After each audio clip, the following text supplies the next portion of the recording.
Initial conversations with Oshawa Fire Services really stemmed with talking to their training officers and asking, from a training perspective, what do you do today? And what would be something that you would like to do in the future? And really the first thing that came up in the brainstorming session was, how can we utilize virtual reality in enhancing training? Not necessarily to take away what they currently do, but how do you add to it? And in particular, how do we train in environments we can't physically train in? So something like a building collapse. For ethical and safety reasons, that can't be done in person. So how could we utilize something like virtual reality or mixed reality to help improve that type of training?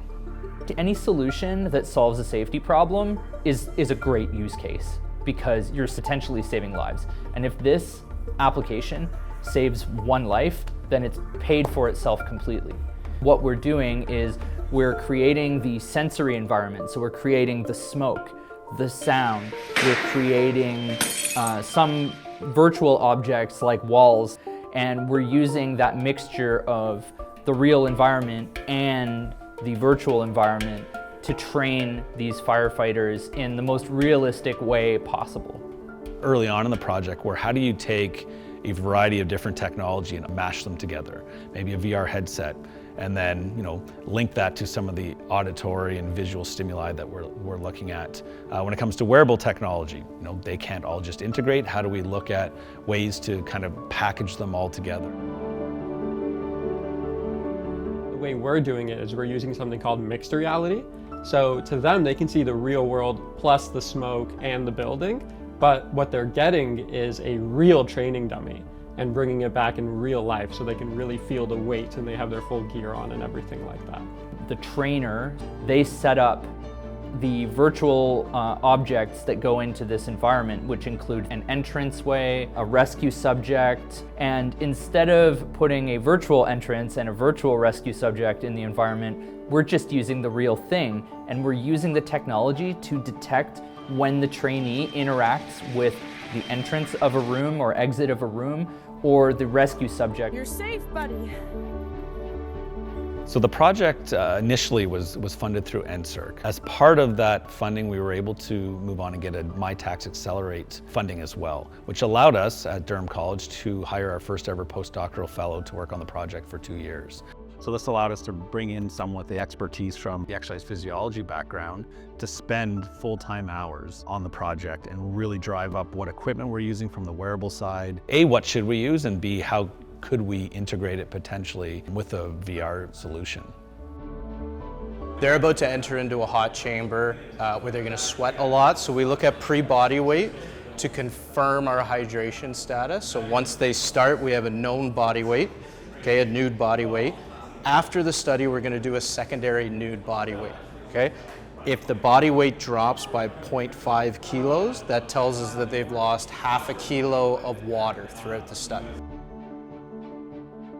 Today we're here at the ACE facility at Ontario Tech University, running a Durham College study with the Oshawa Fire Services, looking at the physiological demands while firefighters go through a virtual reality simulation. Our end goal is to compare how heart rate, core temperature, skin temperature, breathing rate during a virtual reality simulation compared to a live fire data. Body fat percentage, 18.9. What else do you need? Before we started anything with this test, we had to figure out what type of wearables we wanted to use. And that was a big step in getting, okay, how are we going to use it? How are we going to time it properly with the test, as well as where we're putting it on the participants and if it's really needed. And on the information gathering side, while they're in the actual chamber doing the test, I'm keeping stats of the times that they're starting the test, when they find the dummy. This specific project, we've been using the polar heart rate monitors as well as our tinnitus scale to get a lot of different information with body weight, body fat percentage, water weight for the body. We're using all this to then put in pre-test levels and post-test levels. That way we can see what's changed and what their body stressors are going through. Again, with the body temperature sensors, that comes into play when they are in the actual chamber, in the heat. It's telling us exactly different parts of their body, how warm they are, whether that's the forearm, the chest, the leg, or the back. It just gives us a lot more in-depth of what's actually happening in real time while they're doing the test. Part of that measurement requires some information about the individual, about what they're doing, about what type of work they're doing, so that it can build it into the algorithm, so that it can help predict that estimated core temperature measure.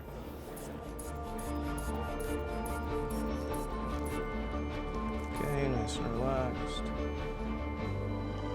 Yeah, that's what we were using for the headset. All right, you're good to go.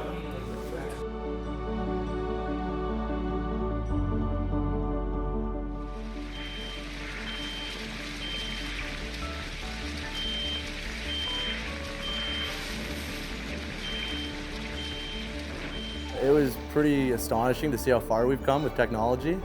Being able to just sit here in the fire hall bay, put on a set of goggles essentially, and just go through a simulated scenario that we would never be able to do here at the fire hall. We'd have to go to the training grounds for. It's another tool in the tool belt for training. The smoke was there, the volume is there, it kind of blurs out everything and it zones you in on the actual scenario at hand. Even if people are in the background trying to talk to you, you can't hear it really. The sound is just so on point there. And you really focus in on everything happening in that moment. The one thing that was noticeably different was just the density of the smoke. And obviously that will differ depending on fire conditions in a real fire. The training was reflective of what we could see in the lower half of the room, but if the upper half of the room had more dense smoke, I think it would represent accurate.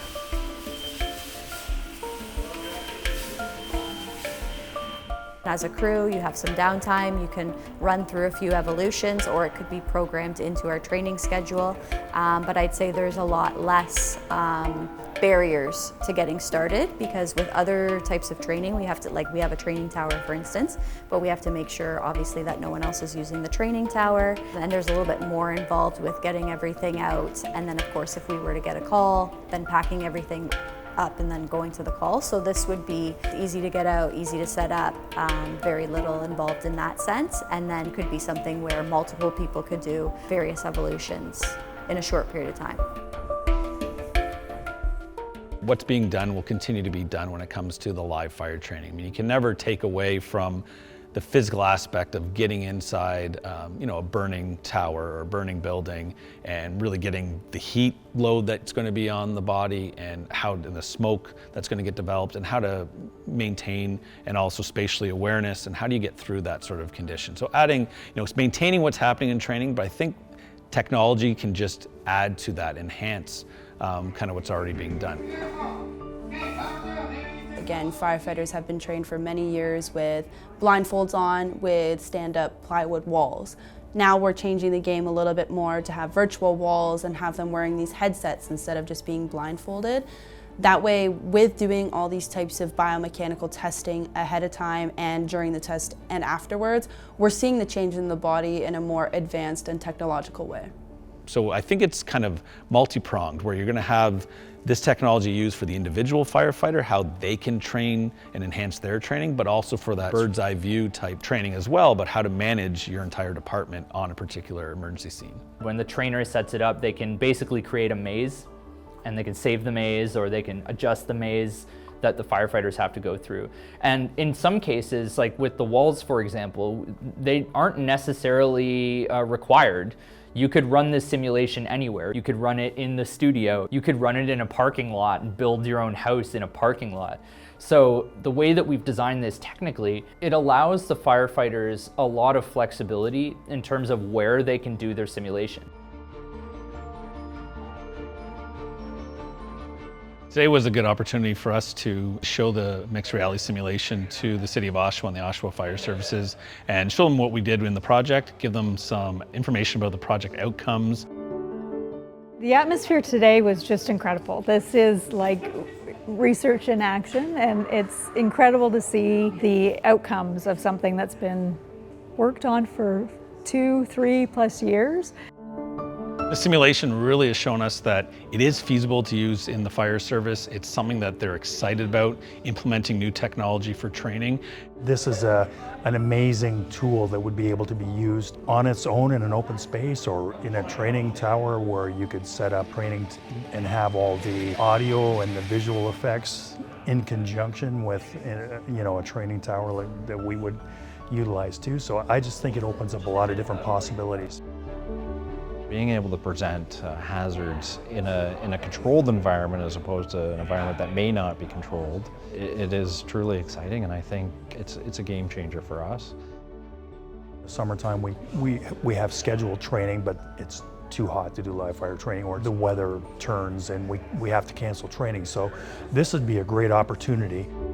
It's difficult to get out and use water, right? Because obviously lower temperatures, you have issues with pumps freezing, you have hose lines freezing. We don't want to injure ourselves in training, right? So being able to come indoors, set up training such as this, and to be able to put our folks through a training evolution where they're going to learn, they're going to be able to get into that environment that's going to provide them the skills when there is an emergency to be able to react. With us in Oshawa, we have 6 stations. Currently, when we're doing training, we either have to go to our training facility, you're going to the training tower.